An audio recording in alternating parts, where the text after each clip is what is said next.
तो इसमें पूरी रासायनिक क्रिया समझाइए कि पारे के माध्यम से रासायनिक क्रिया करके कैसे सुवर्ण बनाया जा सकता है। मेरे हाथ के 25 लाख रुपए से ज़्यादा कीमती के शिवलिंग आज भी मंदिरों में है और बड़े बड़े जगहों पे है।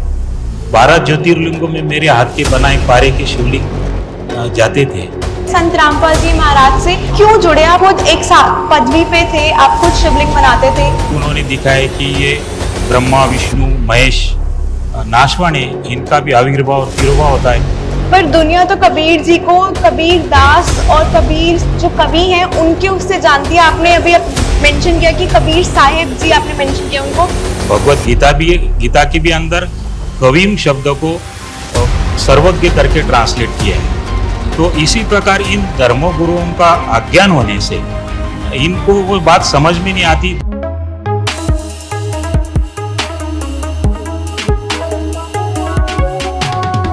नमस्कार दर्शकों, आपका स्वागत है खास पेशकश में और हमारे साथ जुड़े हैं डॉक्टर राकेश मदन लाल भावसर। आइए इनसे बात करते हैं और इनके जीवन के बारे में जानते हैं। नमस्कार सर, आपका बहुत बहुत स्वागत है हमारे खास कार्यक्रम में। उससे शुरू करने से पहले हमारे दर्शकों को अपने बारे में बताइए थोड़ा सा। नमस्ते, मेरा नाम डॉक्टर राजेश मदन लाल भावसर है और मैं महाराष्ट्र से बिलोंग करता हूँ, धुले डिस्ट्रिक्ट से। इसके पहले मैं एक धर्मगुरु टाइप था, मेरा आश्रम था और मैं कई साल से आयुर्वेद, कर्मकांड, ज्योतिष, मीमांसा, पराविज्ञान, पारद विज्ञान, चारों वेद, 18 पुराण, ये सब मैं स्टडी कर चुका हूँ। और मैं पारे का शिवलिंग बनाया करता था, श्रीयंत्र बनाया करता था और ब्राह्मण लोग जो है मेरे चरण स्पर्श करके ये लेके जाते थे मेरे से। और जो मैं 1100 रुपये में चीज़ देता हूँ वो आगे 11,000 में बेचते थे। तो ये मेरा शुरू से ही, मैं शिव जी का भी भक्त था और मेरे हाथ के 25 लाख रुपए से ज़्यादा कीमती के शिवलिंग आज भी मंदिरों में है और बड़े बड़े जगहों पे है। 12 ज्योतिर्लिंगों में मेरे हाथ के बनाए पारे के शिवलिंग जाते थे और ये सब मैं करता था। मगर मेरे मन में एक अमर बनने की इच्छा थी, तो वो कहाँ से पूरी होगी ये सब मैं देख रहा था। तो कहीं पे ऐसा कोई मार्ग नहीं था और इस प्रकार जो करते करते जो है ना, मेरा एक दिन मैं संत रामपाल जी महाराज का जो है ना चैनल देख रहा था और उस पर काफ़ी कुछ मुझे बहुत ही अच्छी जानकारी मिली और वो सब देख के मैं अचंभित रह गया कि ये कैसा अद्भुत ज्ञान है। तो सर आपको क्या डिफरेंस लगा? आपने अभी संत रामपाल जी महाराज जी का जिक्र किया अपने इंट्रोडक्शन में, तो आप सबसे पहले आप कब जुड़े संत रामपाल जी महाराज से और क्यों जुड़े? आप खुद एक पदवी पे थे, आप खुद शिवलिंग बनाते थे, तो ऐसा क्या हुआ कि आप संत रामपाल जी महाराज जी से जुड़े? मुझे जो है ना बचपन से ही एक अमर बनने की इच्छा थी और तमाम प्रकार का ज्ञान मैं स्टडी कर चुका था। हिमालय में भी रहा, मैं 8 साल हिमालय में रहा और कई तरह का मैंने स्टडी किया। एक स्वर्ण विज्ञान के ऊपर मैंने किताब भी लिखी है, देह सिद्धि, स्वर्ण सिद्धि और रस सिद्धि। तो बड़े बड़े साइंटिस्ट लोगों ने भी मेरा सत्कार किया है। वर्ल्ड साइंटिस्ट डॉक्टर यशपाल, उनसे भी मिला हूँ। पूना यूनिवर्सिटी के vice chancellor director Vasantrao Gowariker से भी मिला हूँ और इसी तरह के अनेक साइंटिस्ट लोगों के साथ भी मेरी डिस्कस हुई है इस विषय पर। और मेरे पास एक ऐसा भी चमत्कृत ज्ञान आ गया था जो मैं एक सामान्य धातु को श्रेष्ठ धातु में कन्वर्ट कर सकता था। जैसे टिन मेटल कलाई होती है, उसमें 2 बूंद केमिकल डालने से 13 किलो चांदी एक टाइम में बनती थी। इस प्रकार का भी श्रेष्ठ ज्ञान था और मैं काफ़ी कुंभ मेले में जो है बड़े बड़े साधु संत जो है जटा वाले, वो गाड़ी भर भर के मेरे पास आते थे और वो इस प्रकार का ज्ञान सीखने की इच्छा रखते थे। कई धर्मगुरु भी आते थे और मेरे पास एक फार्मूला था कि मैं उनके सामने सब चीज़ें रख देता था और उनको दिखाया था कि आप इससे चखना चाहे तो चख सकते हैं, सूंघना चाहे तो सूंघ सकते हैं। और जैसे मैं बोलता हूँ 2 घंटे के अंदर उनको पारे की चांदी बना के मैं दिखा देता था। और इसमें पहले ये शर्त रहती थी कि कोई ये जो शिवलिंग ले जिसकी उस समय में 5 लाख से 10 लाख रुपए तक कीमत होती थी और उनके पास अगर पैसे नहीं होते उन धर्मगुरुओं के पास, तो अपने बड़े पैसे वाले चेले के पास से वो उसका पे करते थे और वो खुद वो गुरु लोग आके बैठते थे ये देखने के लिए। तो आपके पास तो खुद ही इतनी सिद्धि थी, तो संत रामपाल जी महाराज को गुरु बनाना कुछ समझ नहीं आ रहा, थोड़ा और विस्तार से बताइए। तो ऐसा है कि मैं ये जानता है कि उनकी जो वाणी जो है मुझे एक प्रकार से चुभ गई कि तन धर सुखिया कोई न देखा, जो देखा सो दुखिया हो। मतलब तन का जो सुख है, क्योंकि ये अमर बने बगैर इस शरीर की झंझट नहीं मिट सकती, और मैं शिव जी के आश्रित था, तो शिव जी के ऊपर पूर्णपणे डिपेंड था मैं, और इन्हीं को अजन्मा अजर अमर मानता था। मगर संत रामपाल जी महाराज का मैंने सत्संग देखा और उसमें उन्होंने भगवत गीता खोलकर दिखाई। गीता अध्याय 7 12 से 15 में कहा कि रजोगुण ब्रह्मा जी, सतोगुण विष्णु जी, तमोगुण शिव जी, इनसे मिलने वाले क्षणिक लाभ के ऊपर जो मनुष्य प्राणी इन पे आश्रित है, वो मूढ़ है, वो मूर्ख है, वो मनुष्यों में नीच है और वो राक्षस तत्व का जान। इस प्रकार उन्होंने पढ़ के दिखाया। तो मुझे भी अचंभित लगा कि ये क्या, आज तक तो हम लोग गीता पढ़ते थे और ये सामने ही बता रहे। और उन्होंने पुराण भी खोल के दिखाया, शिव पुराण, उसमें भी उन्होंने दिखाया कि ये ब्रह्मा विष्णु महेश नाशवान है, इनका भी आविर्भाव और तिरोभाव होता है। भगवती पुराण खोल के दिखाया, पान नंबर 1 पे उन्होंने दिखाया कि ये तीनों देवों की जन्म और मृत्यु होती है। तो मैं थक कर रह गया कि मैंने आज तक इतना पढ़ा, मगर एक बात ये मेरे जहन में लगती थी कि गुरु बिन वेद पढ़े जो प्राणी, समझे ना सार रहे अज्ञानी। ये बात मुझे खटकती थी कि सचमुच गुरु जो है तो यही है, क्योंकि आज तक कोई बता नहीं सका कि ब्रह्मा विष्णु महेश को कितना ज्ञान है, क्या ज्ञान है। तो संत रामपाल जी महाराज ने ये बता दिया। और कहते हैं ना कि कबीर साहिब की वाणी में ये बात लिखी है कि इस धर्म गुरुओं ने सारा आध्यात्मिक ज्ञान इतना उलझा के रखा है, जैसे 9 मन सुध उलझा देते। तो कबीर साहिब की वो वाणी मुझे याद आ गई कि 9 मन सुध उलझिया, ये सभी ऋषि रहे झकमार, और सदगुरु ऐसा सुलझा दे, उलझे न दूजी बार। तो ये सचमुच ऐसा है कि मैं आज तक तमाम धर्मगुरुओं को गारत कर देता था, और बड़े बड़े धर्मगुरु भी इस ज्ञान के आगे नतमस्तक हो जाते थे, क्योंकि सभी पैसों के लिए कर रहे, और पैसे का तो कोई बात ही नहीं थी। अनेक प्रकार के मेरी खुद किताब है लिखी हुई, देह सिद्धि, स्वर्ण सिद्धि और रस सिद्धि नाम की। इसमें ढेरों सारे प्रमाण है, और प्राचीन ग्रंथों के भी इसमें सब दिया हुआ है कि नाथ संप्रदाय का ज्ञान, कि कैसे ये पारे से सोना बनाते थे और उसमें कैसे दोहों का प्रयोग किया गया है। तो ये सब मैंने उसमें दिया है। जैसे तोरस मोरस गंधक पारा, जिन वीचे दीजे नाम सहारा, नाग मार नागिन को दे, गोरख का एक खप्पर भरी कंचन ले। तो इसमें पूरी रासायनिक क्रिया समझाई है कि पारे के माध्यम से रासायनिक क्रिया करके कैसे सुवर्ण बनाया जा सकता है।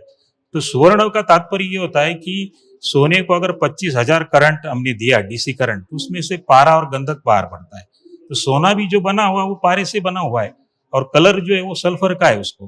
तो स्थायी पारा और स्थायी गंधक मिलाने से पारा जो गोल्ड में कन्वर्ट हो जाता है।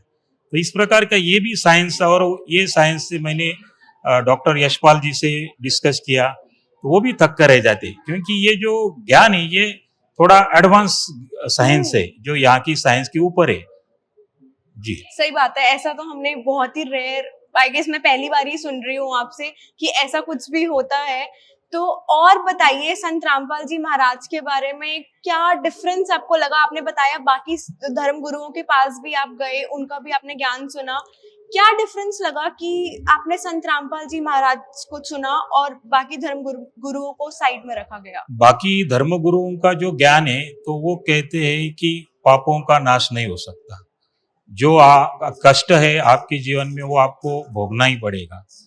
और संत रामपाल जी महाराज ने बताया कि परमात्मा तो बड़े से बड़े कष्ट नाश कर देते, पापों का नाश कर देते। ये विशेष बात लगी उसमें, क्योंकि तमाम धर्मगुरु कहते हैं कि जो आपको कष्ट है वो तो आपके कर्मों में है, तो वो भोगना ही पड़ेंगे। तो अगर भोगते ही रहेंगे तो फिर क्या फायदा इस आध्यात्मिक पूजा, और ये किस लिए, ऐसे सवाल उठता था। और संत रामपाल जी महाराज जी ने इसको बिल्कुल क्लियर कर दिया कि उन्होंने वेदों का दाखला दिया कि भगवान कौन है, उन्होंने खोल के बताया ऋग्वेद, उसी किसी कबीर अंगारी ऐसी पापों का नाश करने वाली, कबीर बंबारियासी, यानी बंधनों से छुड़ाने वाले। और कहाँ रहते? ऋतधामा भुवनोपरि तिष्ठति, ये द्यूल मंडल के तीसरे पृष्ठ पर परमात्मा वर्तमान में विराजमान है, ये उन्होंने दिखाया। और वो कौन है? कबीर देव है। तो जो कबीर, जिसको हम कबीर साहेब कहते हैं, तो उनको वेदोक्त नाम जो उनका कबीर देव है, ये पहली बार मैंने देखा उसको। कि मैं भी मानता था कि ब्रह्मा विष्णु महेश के ऊपर कोई शक्ति है, सत शक्ति है, मगर जो ज्ञान संत रामपाल जी महाराज में क्लियर कर दिया कि जैसे बाकी धर्मगुरु बताते हैं कि इस सृष्टि का कोई बनाने वाला नहीं है, और बाकी तो कहते हैं कि ब्रह्मा विष्णु महेश है, तो ये जो ये इनकम्प्लीट ज्ञान है, वो भी आंशिक रूप से ज्ञान है। ओम तक का जो ज्ञान है वो सत्य है, मगर वो 10th क्लास की क्लास समझो, और ये जो ये PhD समझो, क्योंकि जिस प्रकार का डॉक्टर होगा वो उतनी ही लैंग्वेज उसमें बोलेगा। तो वो जो बता रहे बाकी धर्मगुरु, तो वो इनकम्प्लीट सत्य है, अधूरा सत्य है। तो उसके बाहर उनको मालूम ना होने से ये उनका भी दोष नहीं है। तो संत रामपाल जी महाराज जो कह रहे, वो पूरा अगर वो सुन ले तो उसमें भी वो परिवर्तन आ सकता है। क्योंकि संत रामपाल जी महाराज बता रहे कि जो दृष्टा है तो दृश्य होगा, और करता है तो उसका क्रिएशन होगा। तो ये जो क्रिएशन है बगैर कर्ता के नहीं आ सकता है, जो समस्त सृष्टि है, तो वो कौन है? तो उन्होंने ये बता दिया कि कबीर देव है। और इसी तरह उन्होंने कई दाखले दिए, नानक देव जी का दाखला दिया है उन्होंने, और उसमें कहा है कि नानक देव जी ने भी कहा है कि भाई सूरत मुल्की बेश, ये ठगवाड़ा ठगी देश, खरा श्याना बहुता भार, ये धानक रूप रहा करता। ये भी क्लियर कर दिया कि ये धानक का जो काम करने वाले यही क्रिएटर है और यही करता है। तो इसी प्रकार कबीर साहब ने भी अपने जीवन में कहा है कि हम ही अल्लाह अल्लाह है कुतुब गोस और पीर, गरीब दास हम खालिक धनी, हमरा नाम कबीर। तो ये उन्होंने ये भी क्लियर कर दिया है कि कबीर साहब ने कि मैं ही परमात्मा हूँ, ये भी उन्होंने कह दिया है। पर दुनिया तो कबीर जी को कबीर दास और कबीर जो कवि हैं उनके उससे जानती है। आपने अभी मेंशन किया कि कबीर साहिब जी आपने मेंशन किया उनको, ऐसा क्यों? आपने कुछ तर्क भी बताए, और ऐसा क्या है मतलब अभी भी आज की डेट में भी दुनिया उनको कबीर कवि के नाम से ही जानती है, तो आप कैसे कह सकते हैं कि वो कबीर साहिब हैं? देखो, संत रामपाल जी महाराज ने ऐसे अनेक दाखले जो है और हमारे सदग्रंथ है वो खोल के बताते हैं। भगवत गीता भी, गीता के भी अंदर कवीम शब्द को सर्वज्ञ करके ट्रांसलेट किया है। तो इसी प्रकार इन धर्म गुरुओं का अज्ञान होने से इनको वो बात समझ में नहीं आती। जैसे कोई यजुर्वेद का अगर दाखला दिया जा रहा है और उसको यजु करके 2 अपसर्ग लगा के दिया है, तो यजु उसका अर्थ जो है यजुर्वेद का यजुर्वेदी करना पड़ेगा। यजु करके अपसर्ग लगा दिया तो उसका ट्रांसलेट यजुर्वेदी करना पड़ेगा। उसी तरह कवि की जो कवि शब्द बनाए, तो वो जितने भी अपने चारों वेद है उनमें कबीर देव की महिमा है कि वो परमात्मा कबीर देव है, सशरीर है, साकार है, नर आकार में। तो यहाँ का जो अज्ञान क्या है कि इन्होंने निराकार कर दिया है, दिखाई नहीं देता, तो ये अज्ञान है। ये तो साकार का मेंशन है, ये साकार जो है ना, ये वेदों में दिया है कि ये परमात्मा नर आकार है और द्युलोक के तीसरे पृष्ठ पर विराजमान है। ऐसे अनेक जगह उनके दाखले भी दिए हैं कि ये परमात्मा नर आकार है, में सशरीर है, साकार है, और ये धरती पर समय समय पे आते हैं, अपने दृढ़ भक्तों को मिलते हैं और उनको भी ज्ञान कराते हैं। उनको भी अमर लोक, जिसको नानक देव जी ने सतलोक सचखंड कहा है, तो वहां पे लेके जाते हैं और फिर इस धरा पर वापिस छोड़ते हैं।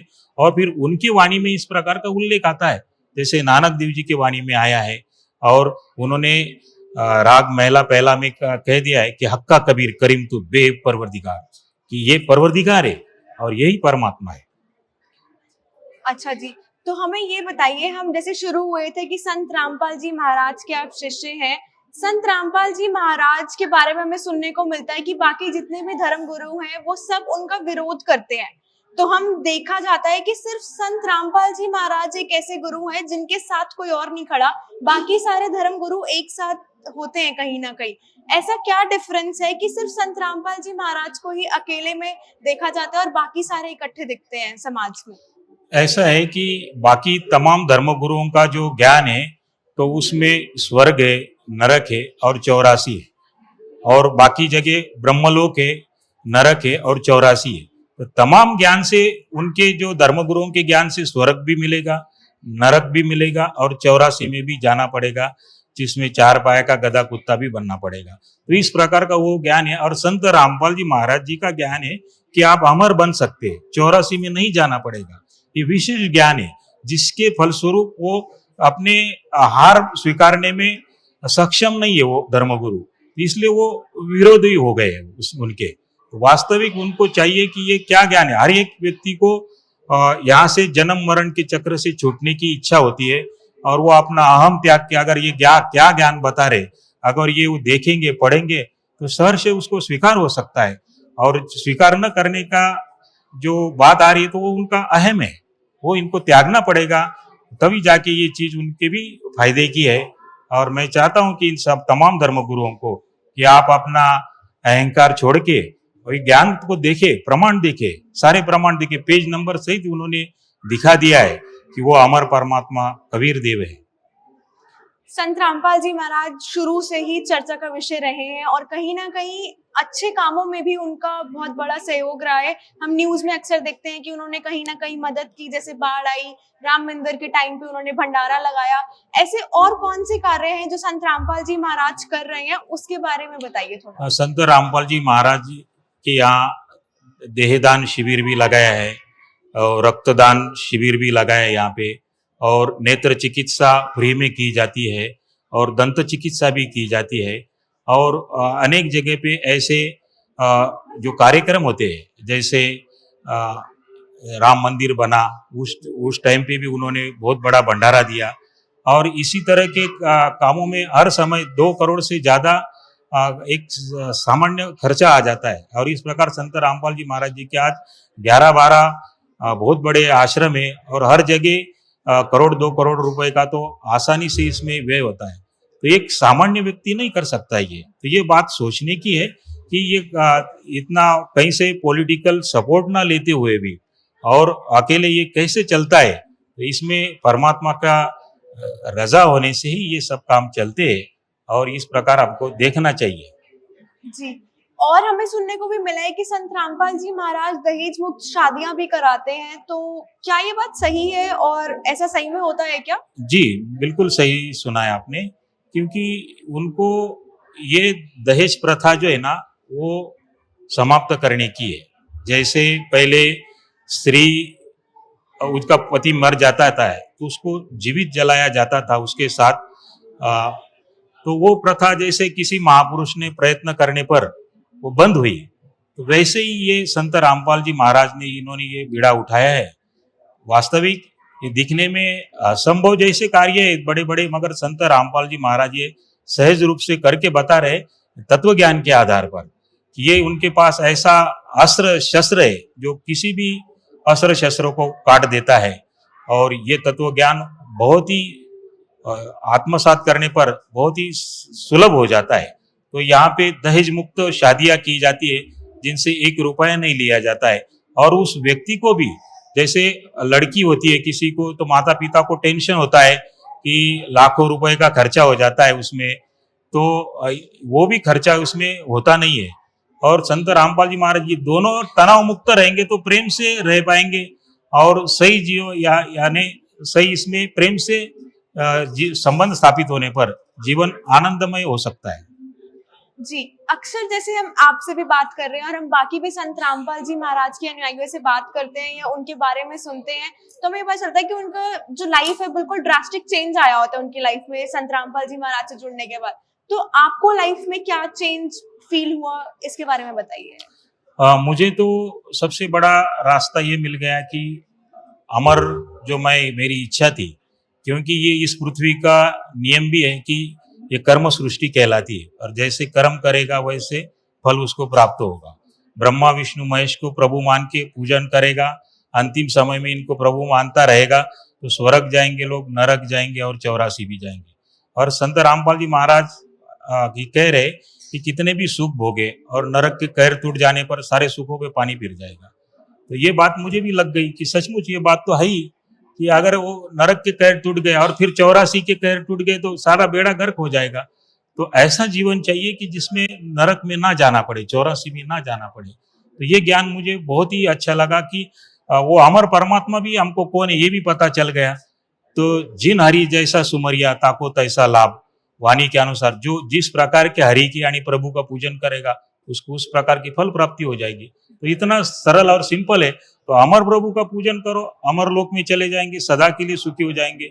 ब्रह्मा विष्णु महेश का करेंगे तो स्वर्ग जाएंगे, नरक जाएंगे और 84 जाएंगे। इन्हीं लोगों का भी ज्ञान है, वो कह ही रहे कि आपको भोगना पड़ेगा, ये करना पड़ेगा।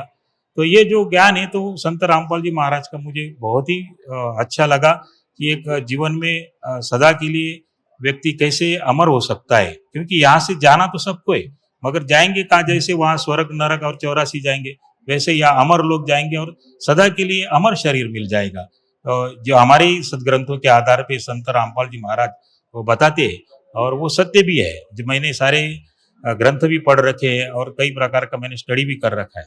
तो सर हम शो के एंड की तरफ बढ़ रहे हैं, बस मैं आपसे ये पूछना चाहूंगी कि आप हमारे दर्शकों को एंड में आते हुए क्या कहना चाहेंगे? मैं सभी विश्व के तमाम लोगों को ये कहना चाहूँगा कि ये जो संत रामपाल जी महाराज जो ज्ञान दे रहे, इनकी सृष्टि रचना ये सभी आध्यात्मिक सदग्रंथों को समझने की मास्टर की है और YouTube पे इसके प्रमाण सहित बताते हैं संत रामपाल जी महाराज। पेज नंबर बताते हैं और उसका सारा डिटेल्स समझाते, अर्थ भी समझाते। आज हम सब लोग एजुकेटेड है, हमने पढ़ रखा है, डिग्री ले चुके हैं बड़े बड़े, मगर कहते हैं ना कि गुरु बिन वेद पढ़े जो प्राणी, समझे ना सार रहे अज्ञानी। ये उक्ति अगर किसी पे सूट होती है तो केवल वो संत रामपाल जी महाराज है। तमाम धर्मगुरु आपको ये बताएंगे कि आप स्वर्ग जाएंगे, ठीक है स्वर्ग जाएंगे, नरक भी जा रहे और 84 भी जा रहे। ये तो आप देखो ये बात सत्य है क्या नहीं? वो कह रहे कि नरक में गए तो सारे सुखों पे पानी फिर जाएगा, ये भी उतना ही सत्य है। और संत रामपाल जी महाराज जो बता रहे वो सचमुच एक अद्भुत है कि आप हमेशा के लिए अमर हो सकते हैं, क्योंकि अमर प्रभु कौन है इसकी जानकारी इस मृत्यु लोक में न होने से परमात्मा को ही अपना सरल रूप बना के गुरु रूप में आना पड़ता है, और वही संत रामपाल जी महाराज है। आज वर्तमान में संत रामपाल जी महाराज दूसरे तीसरे कोई नहीं, वो स्वयं कबीर परमात्मा ही आए हुए हैं। और आप ये सभी तरह का ज्ञान देख ही रहे कि एक अद्भुत और अलौकिक ज्ञान उन्होंने दिया है जो आज तक संसार में किसी गुरु के पास नहीं है। और ये कबीर साहिब की वाणी यहाँ सूट होती है कि नौ मन सुतुल जिया ये सभी ऋषि रहे जकमार, और सदगुरु ऐसा सुलझा दे उलझे न दूजी बात। तो संत रामपाल जी महाराज ने आज ऐसा सुलझा दिया है, सृष्टि रचना के माध्यम से आप ये सभी सुलझ जाएंगे। आप सृष्टि रचना एक बार अपने जीवन में इसको ध्यान से एक बार सुन लो, केवल आपको सारा पता चल जाएगा।